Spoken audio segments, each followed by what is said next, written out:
السلام علیکم۔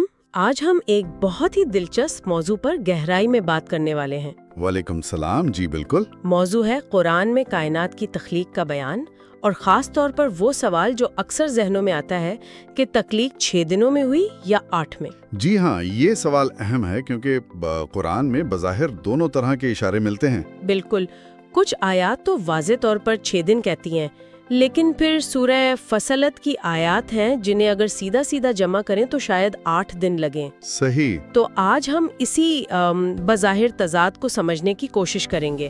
ہمارے پاس مستند تفاسیر اور کچھ تقابلی مطالعے بھی ہیں اس حوالے سے۔ جی، اور ہم دیکھیں گے کہ کلاسیکی علماء نے اسے کیسے سمجھا، جدید نظریات کیا ہیں، اور ظاہر ہے ناقدین کیا کہتے ہیں۔ تو آئیے شروع کرتے ہیں۔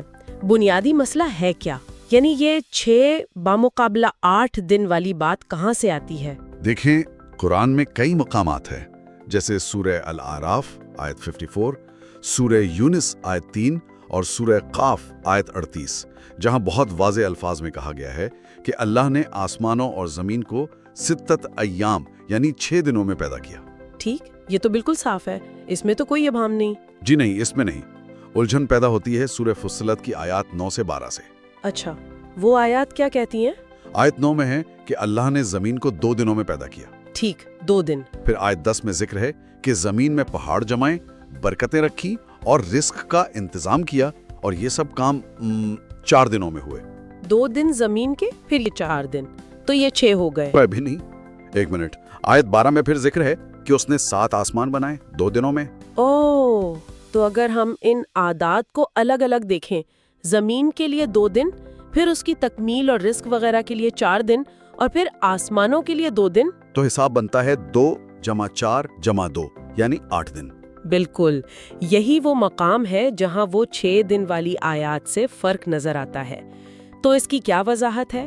کیا واقعی تضاد ہے؟ دیکھیں، اسلامی علم کلام کی تاریخ میں علماء کی بھاری اکثریت، بلکہ تقریباً سبھی اس بات پر متفق ہیں کہ یہاں کوئی حقیقی تضاد نہیں ہے۔ اچھا، تو پھر وہ 8 کا حساب کیسے غلط ہے؟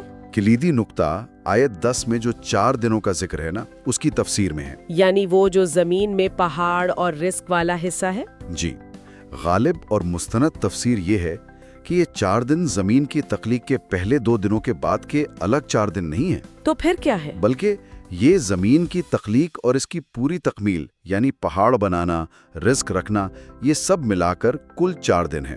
اس میں پہلے 2 دن شامل ہیں۔ اوہ، اچھا، تو یہ بات ہے، یعنی زمین کی تخلیق شروع ہوئی، وہ 2 دن لگے، پھر اس کو مکمل کیا گیا، پہاڑ وغیرہ بنائے گئے، وہ مزید 2 دن لگے، تو زمین کا پورا پروجیکٹ کل 4 دن میں مکمل ہوا۔ بالکل صحیح، آپ نے بالکل ٹھیک سمجھا۔ تو ترتیب یوں بنی: 1، زمین کی بنیادی تخلیق 2 دن، 2، زمین کی تکمیل، پہاڑ، رزق وغیرہ، 2 مزید دن، جو پہلے 2 دنوں سمیت کل 4 دن بنتے ہیں۔ آیت 10 اسی کل مدت کا ذکر کر رہی ہے۔ 3، اور پھر 7 آسمانوں کی تخلیق، 2 دن۔ تو اس حساب سے کل کتنے دن ہوئے؟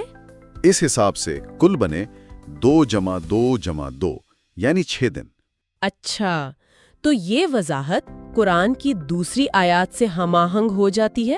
جی بالکل، یہ وضاحت نہ صرف دوسری آیات سے مطابقت رکھتی ہے، بلکہ خود سورہ فصلت کے سیاق و سباق میں بھی زیادہ منطقی لگتی ہے۔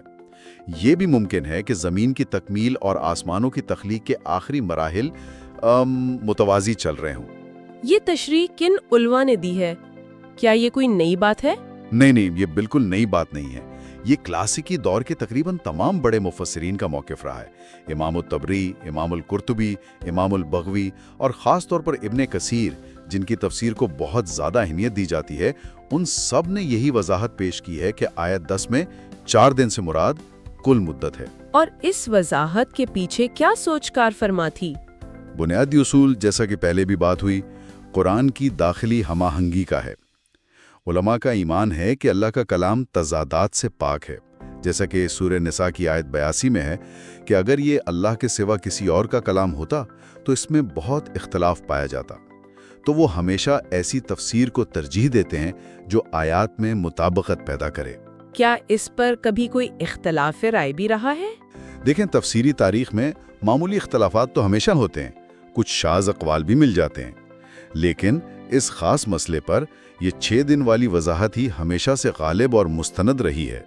مرکزی دھارے میں کبھی 8 دن والی بات کو قبول نہیں کیا گیا۔ چلیں یہ وضاحت تو ہو گئی، اب تھوڑا سا پیچھے ہٹ کر دیکھتے ہیں۔ قرآن میں یہ تخلیق کا ذکر بار بار آتا کیوں ہے؟ اس کا مقصد کیا ہے؟ یہ بہت اہم سوال ہے۔ اس کے کئی مقاصد ہیں۔ سب سے پہلا اور بنیادی مقصد تو توحید کا پیغام دینا ہے۔ یعنی یہ بتانا کہ خالق ایک ہی ہے؟ بالکل، یہ واضح کرنا کہ یہ کائنات اتفاقاً نہیں بن گئی، نہ ہی کئی خداؤں نے مل کر بنائی ہے، بلکہ یہ ایک واحد قادر مطلق اللہ کا سوچا سمجھا بامقصد تخلیقی عمل ہے۔ یہ اس زمانے کے عرب میں جو شرک پھیلا ہوا تھا اس کا براہ راست رد ہے۔ صحیح، اور شاید اللہ کی قدرت کا اظہار بھی؟ یقیناً۔ دوسرا مقصد اللہ کی لامحدود قدرت، علم اور حکمت کو اجاگر کرنا ہے۔ یہ دکھانا کہ وہ کتنا طاقتور ہے، کہ اس کے لیے یہ سب بنانا کوئی مشکل کام نہیں تھا۔ وہ کن فیکون کہتا ہے، یعنی ہو جا، اور وہ چیز ہو جاتی ہے۔ قرآن میں آیات یعنی نشانیوں کا بھی بہت ذکر آتا ہے۔ جی ہاں، یہ تیسرا اہم مقصد ہے۔ کائنات کی ہر چیز، سورج، چاند، ستارے، دن رات کا آنا جانا، زمین پر زندگی کی مختلف شکلیں، یہ سب اللہ کی نشانیاں ہیں۔ قرآن بار بار دعوت دیتا ہے کہ ان نشانیوں پر غور کرو تاکہ خالق کی عظمت اور حکمت کو پہچان سکو۔ اور انسان کے وجود کو بھی تو ایک معنی ملتا ہے اس سے۔ بالکل۔ چوتھا نقطہ یہ ہے کہ تخلیق کا بیان انسانی زندگی کو ایک مقصد اور فریم ورک دیتا ہے۔ قرآن کہتا ہے کہ انسانوں اور جنوں کو اللہ کی عبادت کے لیے پیدا کیا گیا ہے۔ یہ بیان انسان کو یاد دلاتا ہے کہ وہ اس عظیم و شان منصوبے کا حصہ ہے اور اس کی کچھ ذمہ داریاں ہیں۔ خاص طور پر سورہ فصلت میں جو یہ تھوڑی تفصیل ہے، اس کا کوئی خاص مقصد؟ ہو سکتا ہے اس کا ایک بلاغتی مقصد یہ ہو کہ اللہ کی قدرت اور تدبیر کے پہلو کو مزید نمایاں کیا جائے، کہ کیسے ہر چیز ایک اندازے اور منصوبے کے تحت مرحلہ وار وجود میں لائی گئی۔ اچھا، اب آتے ہیں اس کے ماخذ پر۔ یہ 6 دن والی بات کیا یہ صرف اسلام میں ہے یا کہیں اور بھی؟ نہیں، یہ تصور ابراہیمی مذاہب یعنی یہودیت، عیسائیت اور اسلام میں مشترک ہے۔ بائبل کی پہلی کتاب پیدائش یعنی جینیسس میں بھی تخلیق کا بیان 6 دنوں میں ہی ہے۔ لیکن آپ نے پہلے ایک فرق بتایا تھا، آرام کرنے والا۔ جی ہاں، وہ بہت اہم فرق ہے۔ بائبل کے مطابق خدا نے 6 دن کام کے بعد 7ویں دن آرام کیا، اسے سبت کہتے ہیں۔ اور قرآن اس بات کو واضح طور پر رد کرتا ہے۔ سورہ قاف آیت 38 میں صاف کہا گیا، اور ہم نے آسمانوں اور زمین اور جو کچھ ان کے درمیان ہے 6 دن میں پیدا کیا، اور ہمیں کوئی تھکان لاحق نہیں ہوئی۔ تو یہ ایک طرح سے تصحیح ہے؟ بالکل۔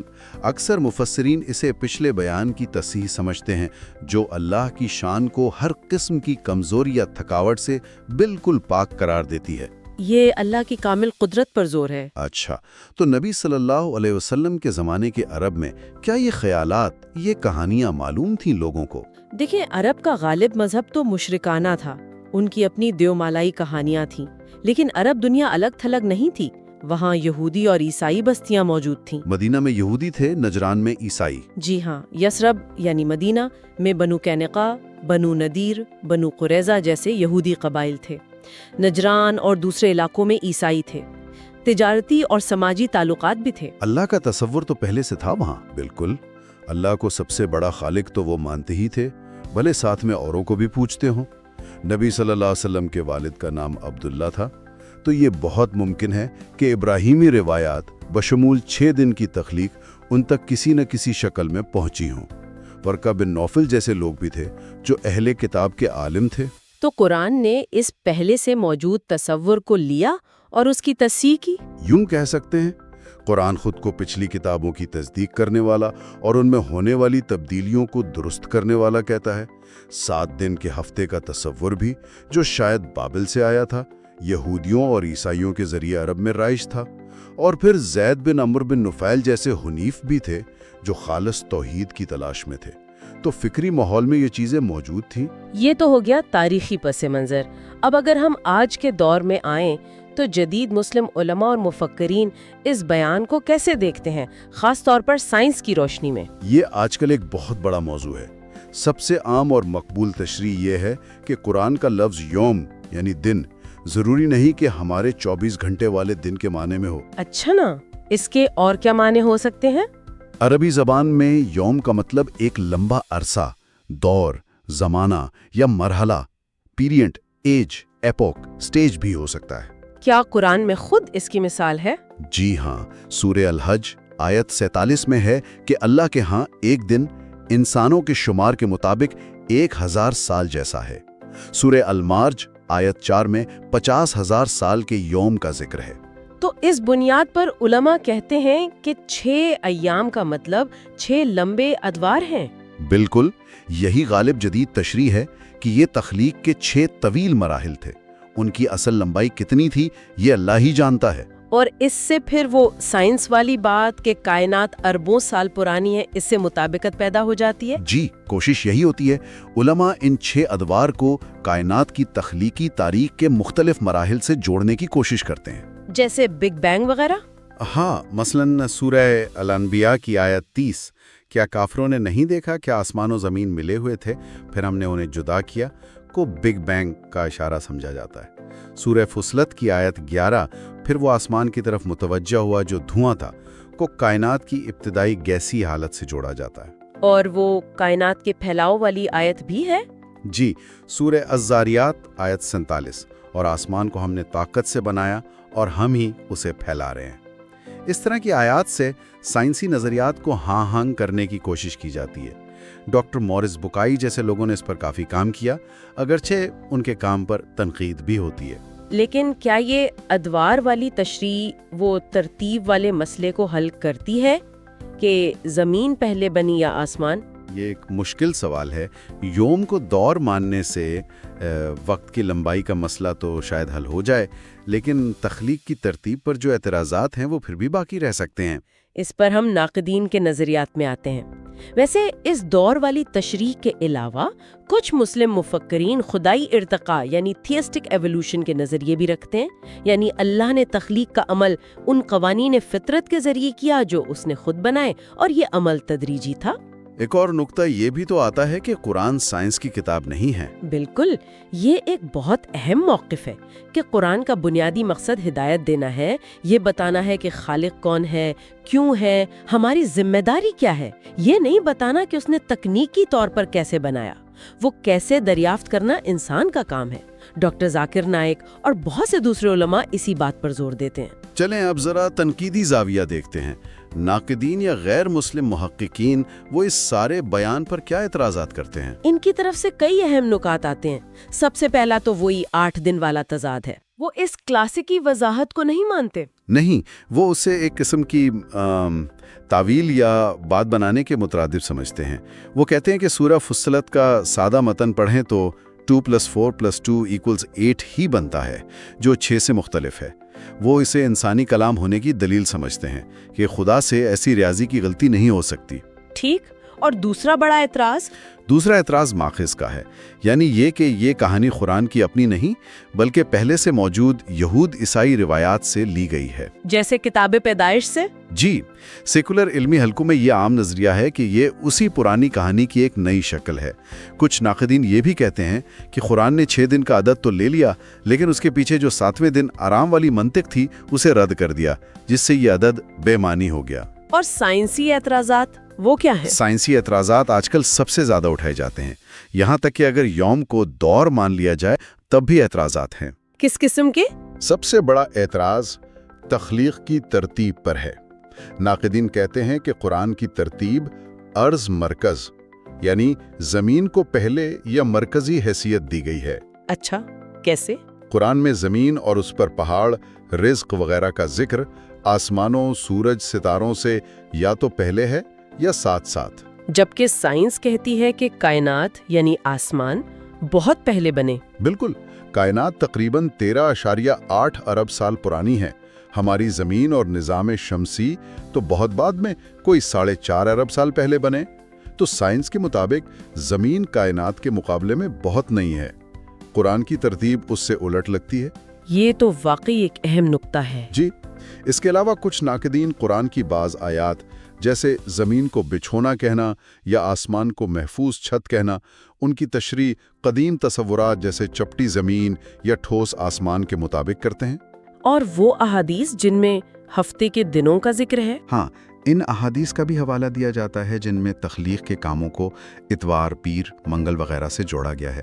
ناقدین کہتے ہیں کہ یہ لفظی 6 دنوں کی طرف اشارہ کرتا ہے اور سائنسی تضاد کو بڑھاتا ہے۔ ان بنیادی اعتراضات کے علاوہ بھی کچھ ہے؟ جی ہاں، کچھ اور خدشات بھی ہیں، مثلاً یہ کہ ایسی تشریحات فکری جمود پیدا کر سکتی ہیں، یعنی لوگ سائنس جیسے ارتقاء کو رد کرنے لگیں، یا پھر اخلاقی سوالات کہ اسلام کا دوسرے مذاہب کی تصحیح کرنا کیا معنی رکھتا ہے۔ کچھ لوگ لسانی نکات بھی اٹھاتے ہیں، جیسے سورہ فصلت میں گرامر کے حوالے سے کہ سما آسمان کے لیے مؤنث کی بجائے مذکر جمع کا صیغہ کیوں استعمال ہوا۔ تو یہ تو کافی پیچیدہ بحث ہے۔ جی بالکل، یہ بہت گہری اور کثیر الجہتی بحث ہے۔ تو اگر ہم آج کی گفتگو کو سمیٹیں، ہم نے شروع کیا قرآن میں 6 بمقابلہ 8 دن کے بظاہر تضاد سے، جی، اور ہم نے دیکھا کہ کلاسیکی اسلامی تفسیر اسے کیسے حل کرتی ہے کہ سورہ فصلت کے 4 دن دراصل کل مدت ہیں، پہلے 2 کو ملا کر، جس سے مجموعہ 6 ہی بنتا ہے۔ پھر ہم نے دیکھا کہ قرآن میں تخلیق کے ذکر کے مقاصد کیا ہیں: توحید، قدرت کا اظہار، غور و فکر کی دعوت۔ ہم نے اس کے تاریخی پس منظر کو بھی دیکھا، ابراہیمی مذاہب سے تعلق اور فرق، اور اس زمانے کے عرب میں ان خیالات کی موجودگی۔ اور پھر جدید دور کی طرف آئیں، جہاں مسلم علماء یوم کو دور یا مرحلہ قرار دے کر سائنس سے مطابقت پیدا کرنے کی کوشش کرتے ہیں۔ اور آخر میں ہم نے ناقدین کے اہم اعتراضات کا جائزہ لیا، تضاد کا الزام، سائنسی ترتیب کا مسئلہ اور دوسرے مذاہب سے لینے کی بات۔ تو اس سب سے کیا نتیجہ نکلتا ہے؟ یہ بحث ہمیں کیا بتاتی ہے؟ میرے خیال میں یہ بحث سب سے بڑھ کر یہ دکھاتی ہے کہ مذہبی متون کی تشریح کتنی متحرک اور پیچیدہ چیز ہے۔ ایک ہی متن کو مختلف لوگ مختلف زمانوں میں مختلف زاویوں سے دیکھتے ہیں اور سمجھتے ہیں۔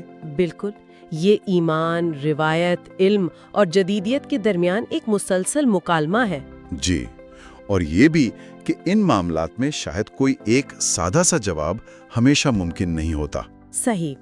شاید ایک آخری سوال جس پر سوچا جا سکتا ہے وہ یہ ہے کہ جیسے جیسے ہمارا علم بڑھتا ہے، دنیا بدلتی ہے، تو کیا قدیم مقدس متون کی سمجھ اور تشریح بھی وقت کے ساتھ بدلتی ہے؟ اور اگر بدلتی ہے تو اس کا ان متون کی اہمیت اور اتھارٹی پر کیا اثر پڑتا ہے؟ یہ ایک سوال ہے جو شاید ہر نسل کو اپنے لیے نئے سرے سے سوچنا پڑتا ہے۔